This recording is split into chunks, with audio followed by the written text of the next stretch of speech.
In an undisclosed location in Yarrowford, a few moments before the Hounds of War regather inside the Sky Nomad to discuss the meeting with Sir Virgil and Damrias, a human woman in a red dress walks down a stone corridor. In her hand is a circle fashioned from glass, with a reflective silver marble affixed to the front. Each footfall from her long stilettos reverberate loudly throughout the corridor, and her evocative shadow dances on the walls and ceiling to the tune of flickering torchlight. The echo is accompanied by a dull tap that grows in strength as the woman approaches a door at the end of the corridor. On the opposite side of the door is a large room where the floor is separated into 4 sections by an intercrossing channel of polluted water. The stench from the murky brown water is so bad that the woman is unable to suppress a grimace as she enters. At the far end of the room, past the bridge over the water, is a dais with 2 burning braziers at each side. On the dais itself sits a bald man on a wooden throne, covered by expensive pelts and carpets. He is a pale imitation of the man he used to be, before death briefly claimed him. His once tanned skin now alabaster, and his bearded face tarnished by 2 vertical scars over his eyes that refuse to heal properly. His fingers tap on the armrest of the throne, and he bobs his head to the rhythm with closed eyes.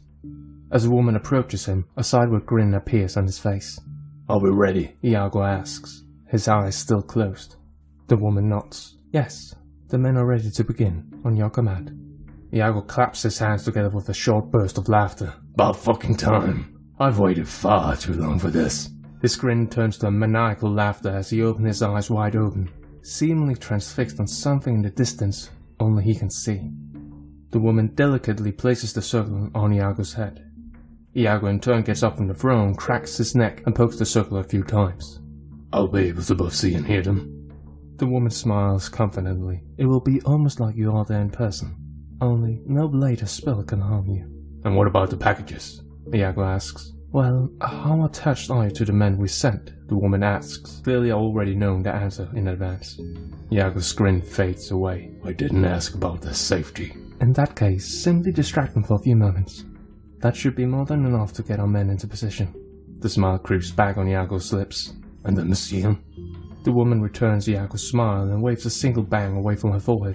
"Our friends have already placed a reinforcement. Damrias's capture is guaranteed." Iago clasps a hand on the woman's throat and squeezes it to the point she is unable to even gasp for air. "Guaranteed, you say? Ain't the first time you promised that." The woman's eyes bulge, and the veins around her temples emerge as blue lines. Bruises form around each of Iago's fingertips, tears well up in her eyes, and her feet dangle in the air as she is lifted up from the ground. "Listen to me carefully," Iago whispers with gritted teeth and shakes the woman. She tries to escape the chokehold by hitting Iago's wrist, but it's to no avail. "There won't be another fuck-up, 'cause if there are, you're dead. Got that?" The woman forces herself to stare Iago in the eyes and move her lips to silently form the words, "You need me." Iago huffs and shakes his head. He places the woman on the ground again and lets go of his hand. She falls down on all 4 in a coughing fit, struggling to breathe. She squirms when Iago slowly kneels by her side and gently places a hand on her shoulder. He uses his other hand to push her chin up so she looks at him. I'm sorry." Iago's voice is soft and comforting, and his expression is stark contrast to before. "You're right. I need you. I'm sorry." The possibility that the lie is real is enough. The woman smiles and wipes her tears away. "I promise, Damrias will be dead within the hour." Iago cups her head and kisses her. "Good to hear. Are you able to tell the others to start?" The woman forces herself to stop coughing and nods. Iago smiles and helps her back up. In the next few moments, the woman casts a sending spell, and they both wait in silence for the reply. He has slipped the marble under the door. Iago cannot help but laugh. He closes his eyes and wills the circle to activate. When his eyes reopen, he is standing inside a large room. The walls and ceiling are made from wooden panels, while the floor is covered by a red carpet. In the middle of the room there is a long table where a group of people have gathered, each of them surprised by Iago's sudden appearance.